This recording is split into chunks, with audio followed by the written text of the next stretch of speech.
സമയം 1:45.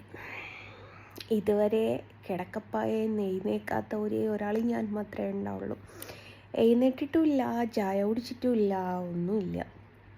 രാവിലെ പിള്ളേർ പോകുന്ന സമയത്ത് എഴുന്നേറ്റിട്ടുണ്ടായിരുന്നു. പ്രത്യേകിച്ച് പണിയൊന്നുമില്ലല്ലോ, കൈ വയ്യാതിരിക്കുകയാണല്ലോ.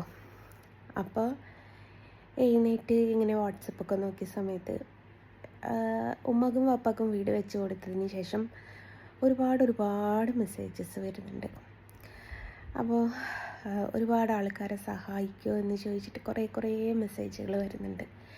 അപ്പം ഞാൻ അവരോടൊക്കെ തിരിച്ച് പറയാറുണ്ട്, ഞാൻ ഒരു ജോലി ചെയ്തിട്ടാണ് അവർക്ക് വീട് വെച്ച് കൊടുത്തത്. അല്ലാതെ എൻ്റെ കയ്യിൽ ഒരുപാട് ഉണ്ടായിട്ടോ അല്ലെ എന്നെ ആരെങ്കിലും സഹായിച്ചിട്ടോ ആരും സഹായിച്ചില്ല. പിന്നെ എനിക്ക് കിട്ടിയ കുറേ സഹായങ്ങൾ എന്ന് വെച്ചാൽ ഉപ്പ് മുതൽ കർപ്പൂരം വരെ എന്ന് പറഞ്ഞതിൻ്റെ അതിൽ താഴ്ക്കല്ല് മുതൽ വാർപ്പ് വരെ എന്ന് പറഞ്ഞതിൻ്റെ അതിൽ കൊളാപ്പ് ചെയ്ത് കൊടുക്കാനുണ്ട് കേട്ടോ.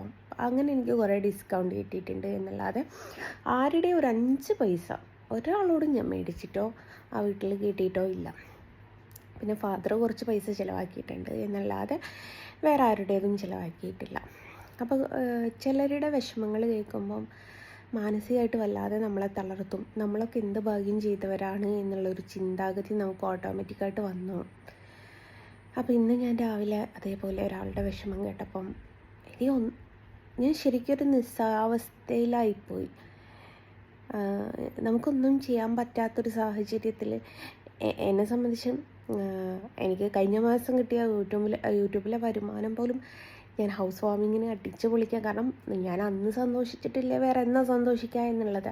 ഇനിയിപ്പോൾ അടുത്ത മാസം ആവണം, ഈ 21, 26 അങ്ങോട്ട് അതിൻ്റെ ഉള്ളിലാണ് പേയ്മെൻറ്റ് വരിക.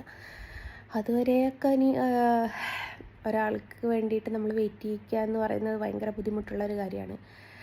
പിന്നെ അത് കേട്ടപ്പോൾ എനിക്ക് ഭയങ്കര വിഷമമായിപ്പോയി. എനിക്കൊന്നും ചെയ്യാൻ പറ്റുന്നില്ലല്ലോ കർത്താവേ എന്നുള്ളൊരു ചിന്താഗതിയായിപ്പോയി. അപ്പം ഞാൻ ജസ്റ്റ് ഒരു വീഡിയോ ചെയ്ത് പോസ്റ്റ് ചെയ്തു. ആരെങ്കിലും 10 രൂപയാണെങ്കിൽ 10 രൂപ തന്നാൽ അത് അതേപോലെ നമുക്ക് അങ്ങോട്ട് കൊടുക്കാമല്ലോ. നമ്മളെ സംബന്ധിച്ചൊരു വീഡിയോ മാത്രം, അത് അവരെ സംബന്ധിച്ച് അവർക്ക് അവരുടെ ലൈഫിലേക്ക് എന്തെങ്കിലും തിരികെ വരാനുള്ളൊരു സംഭവമാണെങ്കിൽ ഓക്കെ. ഇതിലേക്ക് എനിക്ക് ഏറ്റവും വലിയൊരു കോമഡി ആയിട്ട് തോന്നിയിട്ടുണ്ടല്ലോ, ഞാനൊരു വീഡിയോ പ്ലേ ചെയ്തിട്ട് ഓഡിയോ പ്ലേ ചെയ്തിട്ട് നിങ്ങൾക്ക് ഒരു വീഡിയോ ചെയ്യുന്നുണ്ട്. ഒരുപാട് സഹായങ്ങൾ ചോദിച്ചു വന്നിട്ടുണ്ട്. അതിലൊരു സഹായകൻ അവനത് ഡിലീറ്റ് ചെയ്തോന്ന് എനിക്കറിയില്ല കേട്ടോ. അതും ഞാൻ പറഞ്ഞത് നല്ല അസലായിട്ട് മറുപടി ഞാൻ കൊടുത്തിട്ടുണ്ടായിരുന്നു.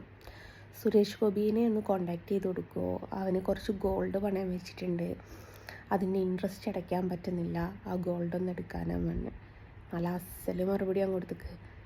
എനിക്ക് ആരെങ്കിലും ഗോൾഡ് പണയം വെച്ചിക്കോ, അത് ഇൻട്രസ്റ്റ് അടയ്ക്കാൻ പറ്റുന്നില്ലേ, നിങ്ങൾക്ക് സുരേഷ് ഗോപിനെ പരിചയപ്പെടുത്താൻ പറഞ്ഞിട്ട് ഞാൻ എവിടെയും വീഡിയോയും പോസ്റ്റ് ചെയ്തിട്ടില്ല, എനിക്ക് അങ്ങനത്തെ ഒരു പരിപാടിയും ഇല്ല എന്നും പറഞ്ഞിട്ട് അങ്ങനത്തെ മെസ്സേജസും വരുന്നുണ്ട് കേട്ടോ. ഗോൾഡ് പണയം വെച്ചിട്ട് ഇൻട്രസ്റ്റ് അടിക്കാനാവുന്നില്ലേ, ഇവന്മാർക്ക് അതെടുത്ത് വിറ്റാൽ പോരെ. ഗോൾഡ് എന്നൊക്കെ പറയുന്നത് നാളെയും നമുക്ക് മേടിക്കാവുന്നൊരു സംഭവമല്ലേ. അങ്ങനത്തെ കുറേ ഉണ്ട് കേട്ടോ. അങ്ങനെ ചിരി വരുത്തുന്നതും സങ്കടപ്പെടുത്തുന്നതുമായിട്ട് ഒരുപാട് കാര്യങ്ങളുണ്ട്. അപ്പം മെസ്സേജൊക്കെ കണ്ട് വീഡിയോ ഒക്കെ പോസ്റ്റ് ചെയ്ത് പിന്നെ ഒന്ന് കിടന്നൊക്കെ ഉറങ്ങി. ഇതുവരെ ഒന്നും കഴിച്ചിട്ടില്ല. എനിക്ക് കൈയുടെ ഗുളിക കുടിക്കാണ്ട് ഇന്നലെ ഞാൻ കുടിച്ചിട്ടില്ല കേട്ടോ. നീര് പോകാനൊക്കെ ഗുളിക തന്നിട്ടുണ്ട്, ഇന്നലെ ഞാൻ കുടിച്ചിട്ടില്ല. എന്താണെന്നറിയില്ല, ഗുളിക അങ്ങോട്ട് വിഴുങ്ങുക എന്ന് പറയുന്നത് ഭയങ്കര ബുദ്ധിമുട്ടുള്ളൊരു സംഭവമാണ്. ഇപ്പം സത്യം പറയാച്ച 1:45 എമ്മിയിലേക്ക് വിളിച്ചു നോക്കി, അവിടെ 5 മണിക്ക് ശേഷം കണ്ട ഹോം ഡെലിവറി ഉള്ളത്. അപ്പോൾ അതുവരെ പിടിച്ചിരിക്കുക. പല്ലും കൂടി തേച്ചിട്ടില്ല കേട്ടോ ഗൈസ്, മണക്കുന്നുണ്ടോ?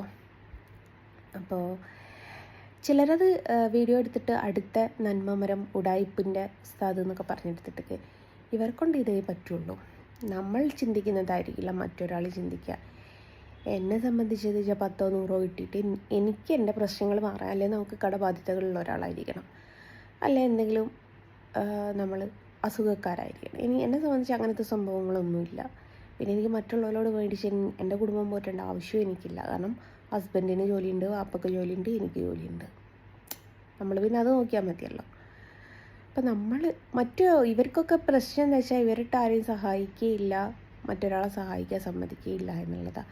നമ്മൾ വീഡിയോ ഓണാക്കുന്ന സമയത്ത് ഒരു സ്ക്വയർ ബട്ടൺ ഉണ്ടാവില്ല, റെഡ് കളർ, അതേപോലെ പെട്ടെന്ന് ഞാൻ വിചാരിച്ചു അതാണെന്ന്. ഇപ്പം റെഡിയായി, സ്ക്വയർ ബട്ടനായ എൻ്റെ സ്ഥാനത്ത് ആയി. അപ്പം അങ്ങനെയാണ്.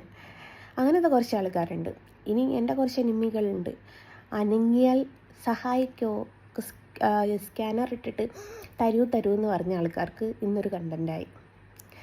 പെയിൻറ്റ് മേടിക്കാനും ഷീറ്റ് മേടിക്കാനൊക്കെ സഹായം ചോദിച്ച് എന്തെങ്കിലും തരണേന്ന് പറയുന്ന ആൾക്കൊരു കണ്ടൻറ്റായി. ഞാൻ എൻ്റെ ലൈഫിൽ തന്നെ ഫസ്റ്റ് ടൈം കേട്ടോ, ഞാൻ ഗുരുവായൂരേക്ക് 101 ഫോട്ടോ സമർപ്പിക്കാൻ വേണ്ടിയിട്ട് ഞാൻ ഒരു വീഡിയോ പോസ്റ്റ് ചെയ്തിട്ട് ഉണ്ട് എന്നുള്ളത് സത്യാവസ്ഥയാണ്.